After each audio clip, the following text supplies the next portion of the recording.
Mais momentos de estresse no âmbito do STF. O ministro Luiz Fux pediu para sair da primeira turma responsável por julgar a trama golpista e casos dos envolvidos no 8 de janeiro. O magistrado foi voz contrária às condenações dos réus no processo por crimes contra a democracia. Da peça acusatória referente a Augusto Heleno, ignorou solenemente as centenas de milhões de megabytes de supostas provas e basicamente se limitou a um rascunho rudimentar apreendido contra o réu. A propósito, esse arquivo fundamental para a narrativa ministerial, consistente no caderno de anotações do réu, foi adicionado à pasta eletrônica na nuvem apenas 2 dias antes dos interrogatórios. Em evidente violação, no meu modo de ver, ao direito à ampla defesa. Nada obstante essas ofensas ao direito de defesa, logrou o réu demonstrar inequivocamente a sua inocência, como ora exposto de forma detalhada. Por essas razões, eu julgo improcedente a pretensão acusatória em relação ao réu Augusto Heleno, com base no artigo 3867 do Código de Processo Penal, em relação a todos os delitos. Para não ficar repetindo, dano qualificado, dano tombado.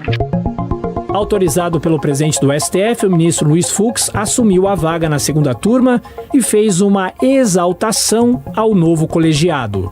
Essa apuração foi levantada pelo Ministério da Justiça. Esse pagamento dessas emendas teria sido feito entre 2020 e 2022 e o MJ chegou a identificar que parte desses recursos teriam sido utilizados ali para fins de superfaturamento e também desvios diretos. E aí essa decisão agora do ministro Flávio Dino acaba facilitando a investigação da Polícia Federal, porque aí não fica uma investigação concentrada somente em Brasília. Ao distribuir, então, para as superintendências regionais da Polícia Federal nos estados, isso facilita, então, a coleta de provas e também, é claro, os depoimentos aí dos envolvidos nessas emendas parlamentares que foram pagas pelo governo federal entre 2020 e 2022.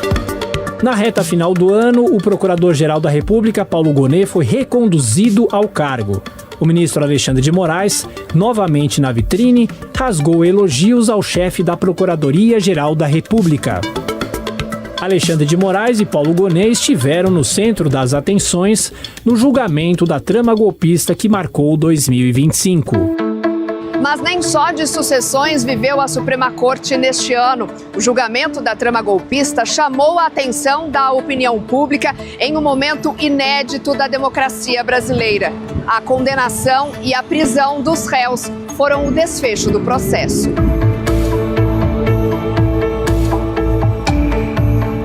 No mesmo ano em que a redemocratização no Brasil completou 4 décadas, 2025 foi marcado por um julgamento histórico contra uma trama antidemocrática. Em sessão solene no Congresso Nacional, a preocupação com agressões ao Estado de Direito no Brasil ficou clara na fala do então presidente do Supremo Tribunal Federal, Luiz Roberto Barroso.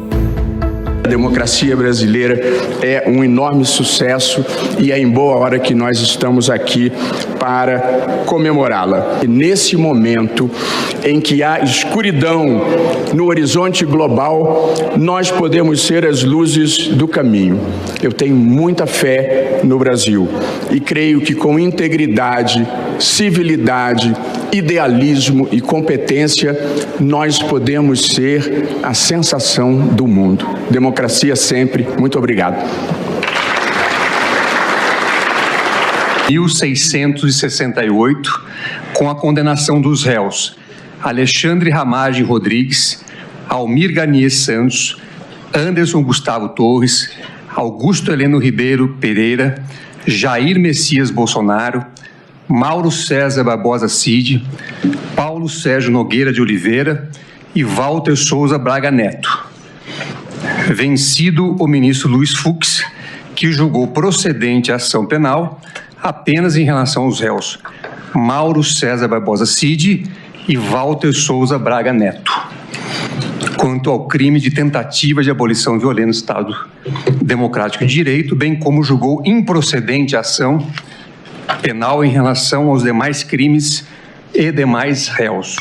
Com o ex-presidente no centro das atenções, em fevereiro, o Procurador-Geral da República apresentou denúncia contra Jair Bolsonaro e mais 33.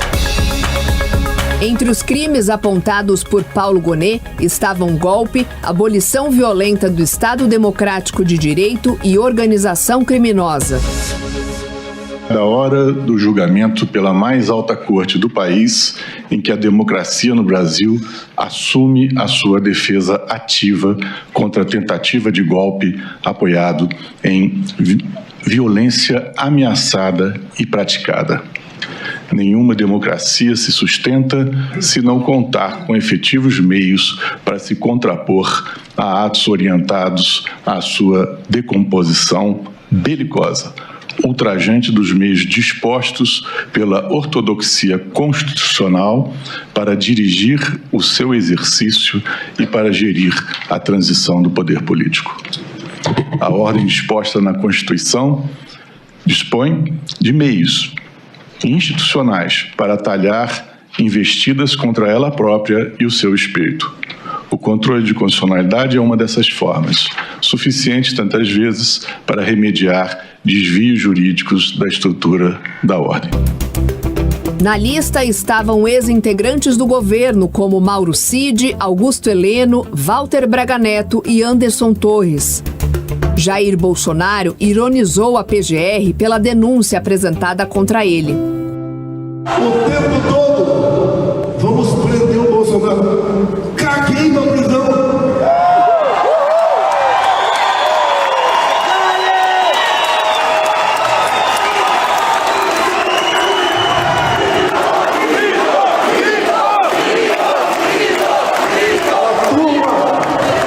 Que devolveu 5 bilhões em delação premiada, teriam preso. A defesa do ex-presidente classificou a denúncia como precária e inepta. Já os acusados foram divididos em núcleos. Os kids pretos, por exemplo, eram militares que teriam atuado para pressionar o comandante do Exército a aderir ao golpe. O grupo também teria elaborado planos de assassinato de autoridades como Alexandre de Moraes, Lula e Geraldo Alckmin. Em março, a primeira turma do Supremo Tribunal Federal aceitou a denúncia por unanimidade. O relator na primeira turma, Alexandre de Moraes, ressaltou que o ex-presidente era líder de uma organização criminosa. É importante analisar o conjunto. Até porque a acusação foi feita e as defesas foram realizadas exatamente nesse conjunto. O conjunto é de uma organização criminosa sob a liderança de Jair Messias Bolsonaro, que durante o período de julho de 2021 até 8 de janeiro de 2023, essa organização criminosa com divisão de tarefas e de forma permanente e hierarquizada, o que caracteriza o crime de organização criminosa, praticou vários atos executórios. Destinados a,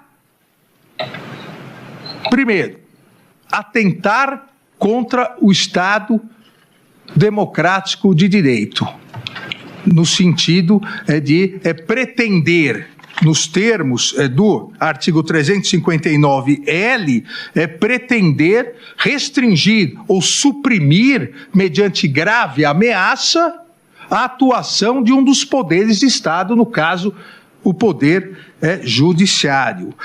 E também atos executórios durante esse período para consumar o artigo 359-M, tentar depor por meio de violência ou grave ameaça governo legitimamente constituído.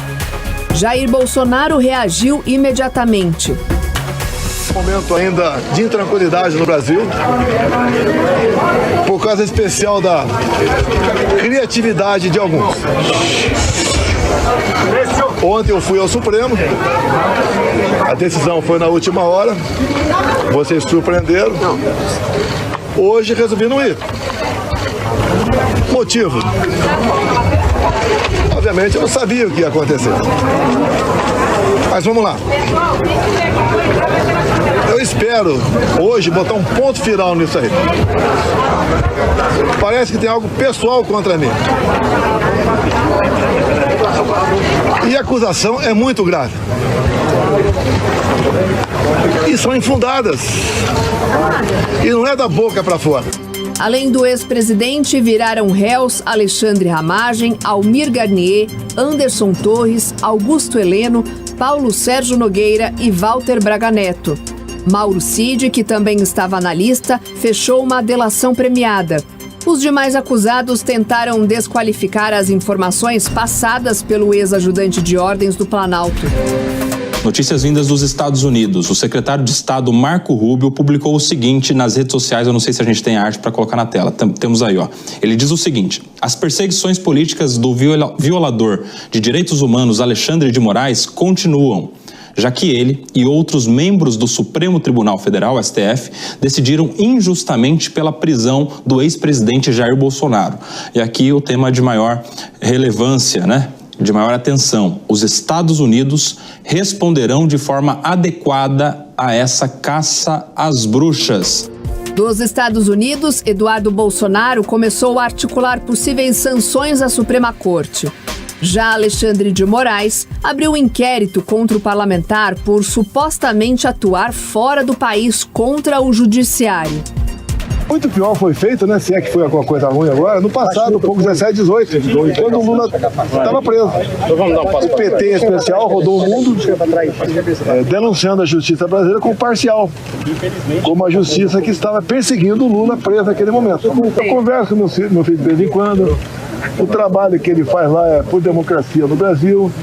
Não existe sancionamento de qualquer autoridade aqui ou no mundo por parte do governo americano por lobby, é tudo por fatos.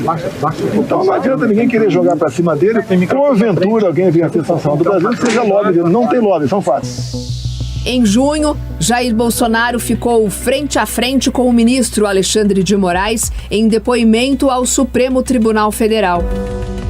Tirando aqui o Felipe Martins desse momento, mas nessa reunião o senhor mostrou ao comandante Freire Gomes algum documento, como ele disse. Foi passado na tela.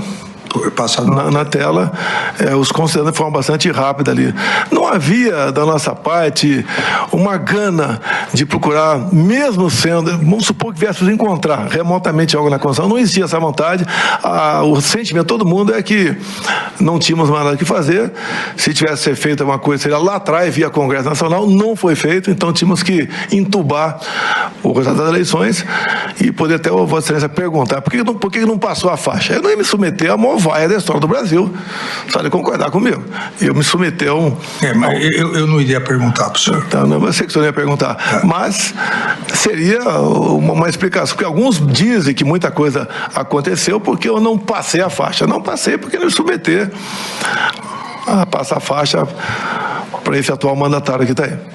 No segundo dia de cumprimento das medidas cautelares do ex-presidente Jair Messias Bolsonaro, os seus apoiadores fizeram uma manifestação hoje um pouco mais cedo na capital federal, em frente à sede do Banco Central. No ato liderado através de vários parlamentares, como a senadora Damares Alves e a deputada Bia Kicis, os manifestantes comemoraram a revogação do visto americano de ministros do STF e levantaram várias bandeiras, como a dos Estados Unidos, Israel, e a senadora Damares Alves também ressaltou que o ato é importante e que outros ainda vão acontecer nos próximos dias. De março a junho, as ruas recebem atos em favor da anistia aos envolvidos nos ataques de 8 de janeiro. Os protestos tiveram a participação do ex-presidente.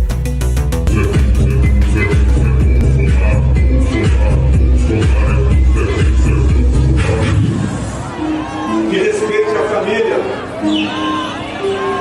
que honre as crianças em sala de aula. Na Casa Branca, Donald Trump saiu em defesa de Jair Bolsonaro e, em 9 de julho, anunciou tarifaço contra o Brasil. Está confirmado, Donald Trump ainda há pouco assinou esse decreto que oficializa, portanto, a tarifa de 50% a mais daquela que já é praticada para o Brasil. O governo brasileiro tentou diálogo com líderes norte-americanos, mas essa atuação foi considerada tardia por diversos setores muito importantes aqui dos Estados Unidos. Com o andamento da ação penal por tentativa de golpe, a PF citou o risco de fuga e solicitou a aplicação de medidas cautelares. O ministro Alexandre de Moraes atendeu ao pedido. Foram feitas buscas e apreensões e o ex-presidente passou a usar tornozeleira eletrônica. Com a proibição de uso de redes sociais, um vídeo de Jair Bolsonaro usado em atos pelo Brasil agravou a situação. Falando que não tem tudo ou nada, que não existia isso da nossa parte, enfim. Ele deu ali, fazendo a defesa dele, como sempre, de que, obviamente, ele não trabalhou para que houvesse nenhum conjunto, nenhum contexto aqui que pudesse motivar qualquer ato irresponsável. Foi para os Estados Unidos, então ele fica ali a todo momento repetindo isso, se defendendo. Pediu ali que a gente insistisse, conversasse com o presidente Hugo Mota e com o presidente Davi Alcolumbre, que o que nós pedimos para ele, por ocasião inclusive das eleições deles, as presidências das respectivas casas, que era a colocação em pauta do projeto de anistia. Então fica aqui de público mais uma vez, eu acabei de sair de conversar com o presidente Bolsonaro, é um pedido direto dele para os presidentes Hugo Mota e Davi Alcolumbre. No início de agosto de 2025, mais uma determinação. Alexandre de Moraes decidiu pela prisão domiciliar de Jair Bolsonaro por descumprimento de medidas cautelares. Mota precisou da ajuda de líderes de partidos de centro para chegar até a cadeira. Os deputados Dr. Luizinho do PP, Isnaldo Bulhões do MDB e Elmar Nascimento do União Brasil abriram caminho para a passagem do presidente entre os deputados bolsonaristas que ainda permaneciam na mesa diretora e seguraram a cadeira para ele se sentar. Enquanto aliados do ex-presidente protestavam no Congresso, o ministro Cristiano Zanin, presidente da primeira turma, marcou o início do julgamento. Não necessariamente o acusado tem que ter estado no dia 8 de janeiro, mas se ele concorreu de alguma forma para que esse evento tivesse ocorrido, ele responde nos termos da lei. É o que está expresso no Código Penal. Então, ao meu ver, não adianta dizer que a pessoa não estava no dia 8 de janeiro se ela participou de uma série de atos que culminaram nesse evento que, em tese, é compatível com os delitos descritos pela Procuradoria-Geral da República na denúncia. Setembro de 2025. O núcleo 1, ou crucial da trama golpista, agora estava no centro das atenções da Suprema Corte. Existindo provas, acima de qualquer dúvida razoável, as ações penais serão julgadas procedentes e os réus condenados. Havendo prova da inocência ou mesmo qualquer dúvida razoável sobre a culpabilidade dos réus, os réus serão absolvidos. Assim se faz a justiça.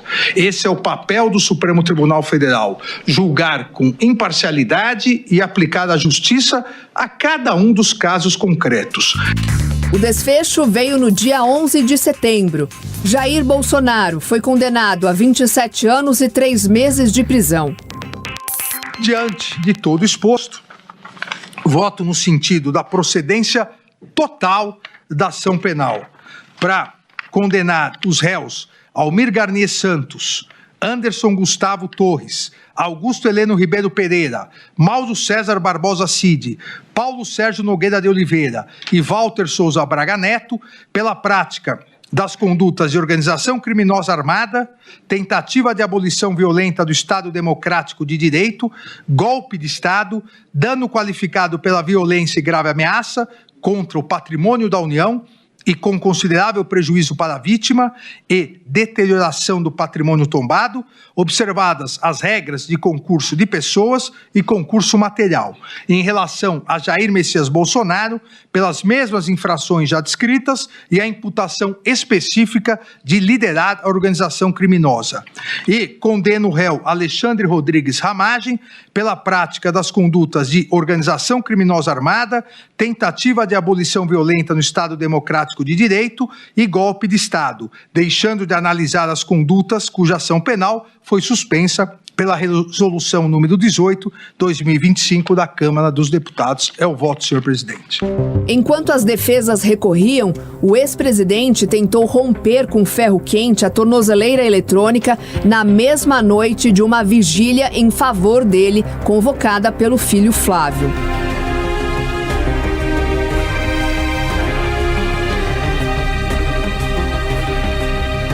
Sábado, 22 de novembro. O Brasil amanhece com a notícia de que Jair Bolsonaro tinha sido detido. O Supremo determinou a prisão preventiva do ex-presidente na sede da PF em Brasília. Na reta final do mês de novembro, a primeira turma do STF confirmou a condenação definitiva de Jair Bolsonaro e de demais réus. Um desfecho que marcou o ano de 2025 para o judiciário brasileiro.